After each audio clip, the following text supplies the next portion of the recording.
David Goggins was horrifically abused as a child by his father. He later became a Navy SEAL and an ultra athlete who could run hundreds of miles through the desert, do push-ups or pull-ups for hours, and he's been a role model for millions on overcoming your mental limits and accomplishing more than you could ever imagine.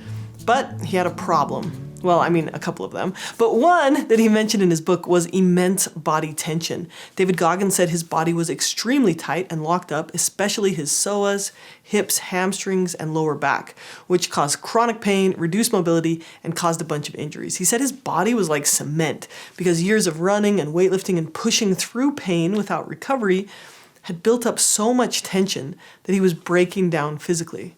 About 6 years ago, I got to the point where I couldn't get out of bed. The docs couldn't figure anything out, nothing out with me. And I had this huge lump on the back of my head from my spine being compressed. I had these huge lumps on my hip flexor muscle, psoas area. Right. And it's the only muscle that attaches your lower body to your upper body. Okay. And I just slowly started stretching out. I said, I'm going to probably die. The docs couldn't figure it out. I was slowly dying. It was literally collapsing. Like there was no blood flow to organs of my body from all the stress in my entire life.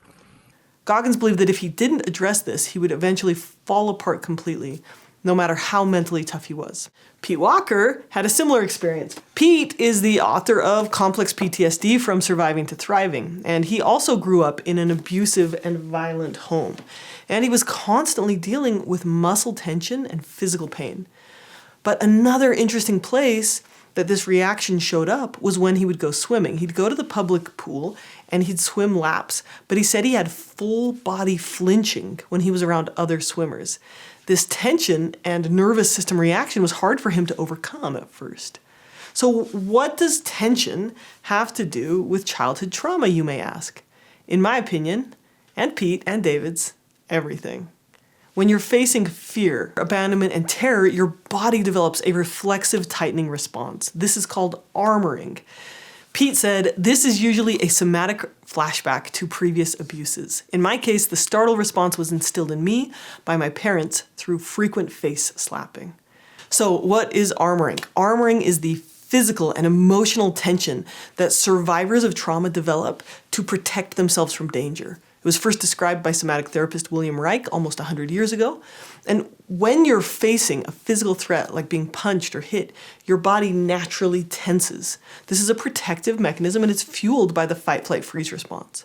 Now, when we're in a constant state of hypervigilance, we can develop a habit of being tense.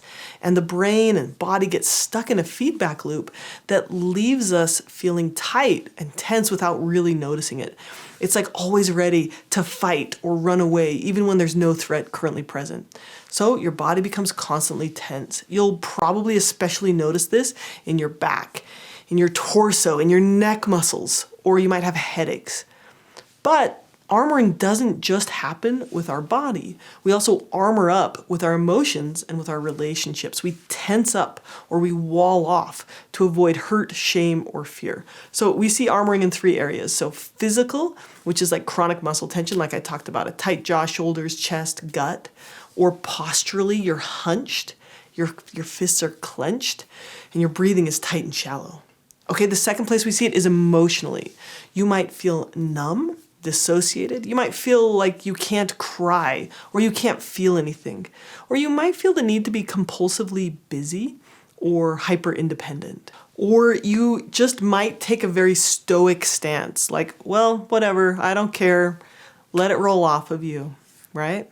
Okay, the third place this shows up is relationally. So this might show up as hyper-independence, always needing to do things on your own or not really trusting anyone, withdrawal, being numb to others, isolating, blaming others, anger, defensiveness, basically any form of protecting yourself from caring or hurting. Now, Pete says this armoring helped us survive intolerable emotional pain in childhood, but what once protected us now traps us. It blocks connection, pleasure, and vitality. So it's clear that chronic armoring, being tense, tight, and guarded is not helpful in the long run.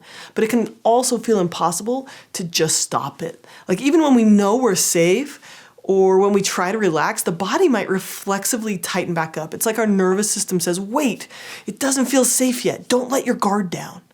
So this tension has been a protective response that's been applied to every situation, and that makes it maladaptive or unhelpful to us. But over time, we can gently teach the body that it's okay to let go.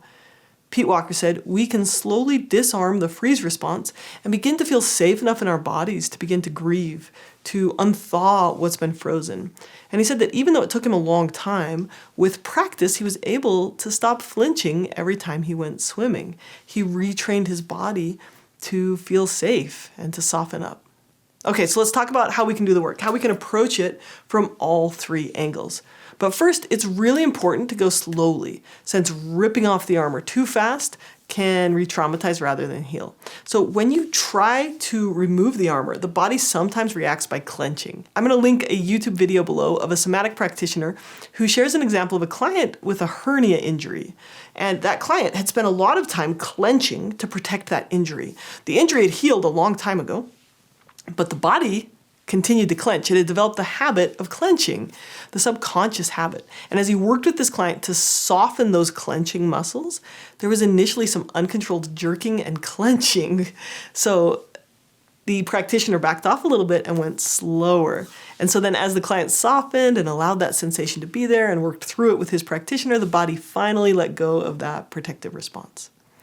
Okay, so how can you work with your body as part of a holistic approach to dealing with trauma and stress? You could simply start by just setting a reminder on your phone to check in with your body a couple of times a day. You could ask yourself, like, oh, what sensations am I experiencing? And you might notice that you have a little headache or that you're tired. Is your body asking for something like rest? Or is it hungry or thirsty? A lot of people with a history of trauma have built up walls around their body's messaging. They numb it out or suppress those sensations because those feelings might have been too overwhelming. So you'll see a lot of protective habits in people who have experienced trauma. So for example, oh, I just don't know how to handle this fear or stress, so I'll just eat something to numb out. Or if they didn't really have the support to feel their needs, they might think, I really want a hug, but no one in my home is safe for me, so I'll just try not to care about being loved. Right? So the first step is to kind of learning to listen to your body's needs and to honor them. And mindfulness practice can help you learn to notice these physical sensations or desires without immediately trying to dismiss them or even fill those needs. You just notice those sensations in your body and you observe them without judging them. You get curious and you allow them to be there. You choose to be willing to feel them instead of struggling against them. And again, I'll link some videos below to explain how to practice this. Okay. In addition to mindfulness, there's some other body-based practices you can do. So Pete says somatic work like breath work, yoga, or simply learning to feel your body again is essential to melting the armoring and reconnecting with the emotional self. Okay, the second essential somatic practice for trauma-based armoring is stretching. Pete said learning to stretch was a major ordeal for me because of my extreme body armoring. It was a task of self-nurturing that I resented intensely, and it took me a long time to adopt stretching as a regular practice. I had to weather many toxic shame attacks because I was the least flexible person in the group. And when various people commented about how good it felt to stretch, I felt both puzzled and further shamed because it was anything but pleasant for me. Persistent practice eventually gave me results I could not discount. I was rewarded by the resolution of decades-old back problems. And although I still rarely enjoy the practice, I am absolutely convinced that it explains why I'm still able to run, swim, and play basketball in my mid-60s. Stretching has become a true labor of love for me. David Goggins also hated stretching and resisted it for years, but when he started to practice it, he said stretching saved his life. Not just because it increased flexibility, because it helped him to heal chronic injuries and illnesses, prevent further breakdown, and restore balance to a body that had been overloaded for years. He's an ultra athlete, so he stretches about 2 hours every day while watching a show. For the rest of us, practicing gentle stretches for 5 to 10 minutes a day might be enough to start softening up that stored body tension. Now, I mentioned yoga earlier, but it's another practice that challenges us to listen to our bodies, to stretch and expand our muscles and relax into poses that are often uncomfortable emotionally or physically. I think the important thing to remember when you do body work is that the goal isn't to reach some milestone or get good at it, but simply to practice each day being with your body, being present and non-judgmental, and allowing yourself to sit with the sensations that come up. So this is the essential emotional practice that helps you let down your defenses. Okay, in my opinion, the physical stuff is the easy work. What does it mean to do the emotional work around armoring? Now, this is easiest to do with a great therapist, but you can practice it on your own. Acknowledging the shame that you may feel for having emotions is probably the first step. Many people with CPTSD have been punished for crying, for speaking up, for feeling sad, hurt, or angry. They feel ashamed and weak after having been told that they are the problem. So letting yourself feel emotions requires you to let go of the armor that says it's weak to have feelings, I have to be strong. And instead say, it's okay to feel sad sometimes. This feeling will come and go, but I can allow myself to feel it. It's healthy and human to have emotions. Another step is expressing emotions. So instead of keeping them walled up inside, you put words to them and let them out. So this would look like saying out loud something like, oh, I feel angry. I feel sad. You could practice this by doing an emotional check-in each day, or when someone asks you, how are you doing? Instead of just saying good, you could search for a real word to express an emotion, like, oh, I'm feeling hopeful today, or I'm feeling a bit down today. Now, I bet as I say this, you can already feel that vulnerability if you were to reply to that question like that. Dropping the armor can feel awkward at first, and if this is a step too far, you can just start with sharing your emotions with the safest people around you, like a therapist or a pet. Dogs are good listeners, so yeah, get a dog. Okay, another step in this emotional de-armoring is grieving work. So often the feelings that come up are actually rooted in old feelings from when you were a child, feelings that you had to suppress to survive. But now you're an adult, you can deal with these feelings, you can grieve your hurts and losses, and allow suppressed sadness and anger to surface safely. We're talking about trauma, so let's talk about inner child work. You might recognize when these feelings come up, or the feelings that you're protecting, desire to cry or to hide. And so working with your inner child might look like, it can like reconnecting with the parts of you that you had to armor up. And you can take an internal family systems approach, an IFS approach with this. You can make space for negative emotions. So you could imagine your feelings are like family members, like the movie Inside Out. And you could just acknowledge them by saying, hi, fear, I see that you're showing up today.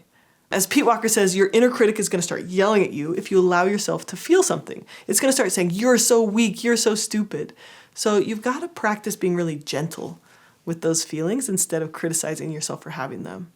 And that takes us to self-compassion. Sometimes the most threatening, attacking person in our lives is ourselves, our harsh inner critic. It screams at us that we're weak, we're a loser, we're unlovable. And this can lead to walling off or withdrawing or building up walls. And part of this emotional work of de-armoring is replacing harsh inner critics with loving self-talk. We can speak lovingly to the parts of ourselves. So, okay, that's like an overview of this emotional de-armoring. What would it look like to let your walls down? To allow yourself to have feelings, to express those feelings, and to treat those feelings with kindness. That's emotional de-armoring. So what does relational de-armoring look like? It's allowing yourself to be vulnerable to people, but the right people, people who love you and protect you and respect you. It can look like saying, I'm sorry, admitting that you made a mistake, letting yourself love someone, and saying that out loud, I love you. Telling people how you're actually feeling. Letting people see your flaws, hurts, dreams, hopes, joys. Let me just give you a personal example. One of the ways I protect myself is I don't often let people see how weird I am. So when I do, I always feel a little vulnerable. Now, when we allow ourselves to show people who we really are and what we're really feeling, it's all going to feel a little bit vulnerable. That word means woundable. It means we've taken off our armor. And you might feel yourself tense up, or you might want to withdraw or protect yourself and put the armor back on. The important thing here is to just practice. And it is a practice. To practice allowing yourself to feel that fear, stay with being vulnerable until you're able to relax. Another aspect of relational de-armoring is building closer, intimate relationships, healthy attachment. When I mean intimate, I mean emotional intimacy where you really, truly let people see you and attach to them. And this requires you to spend time with safe people. Now, if you've experienced CPTSD, your relationships might be a big area of fear and vulnerability. And Pete Walker talks about how to rebuild healthy attachment after trauma. And I'm going to save that for another video. But what I will say is this process has to start slowly and gradually. It often starts with a therapist and then moves to what Pete calls earned secure attachment, a friend or a partner with whom you've created enough internal safety that you can feel safe with them and they can be safe with you. This relational de-armoring looks like safe touching, hugging someone until you feel relaxed. Try that one. Setting boundaries and opening up.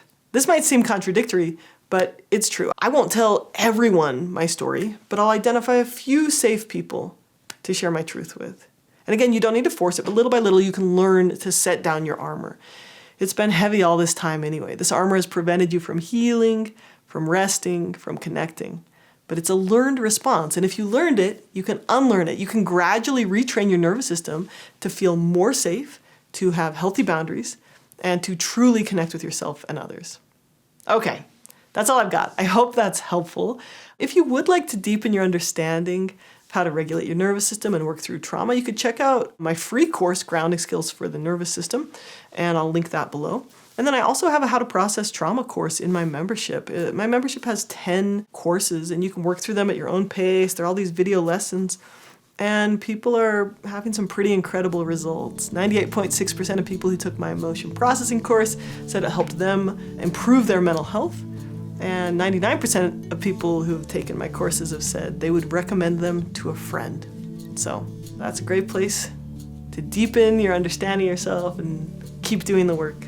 So thank you so much for being here. Please take care.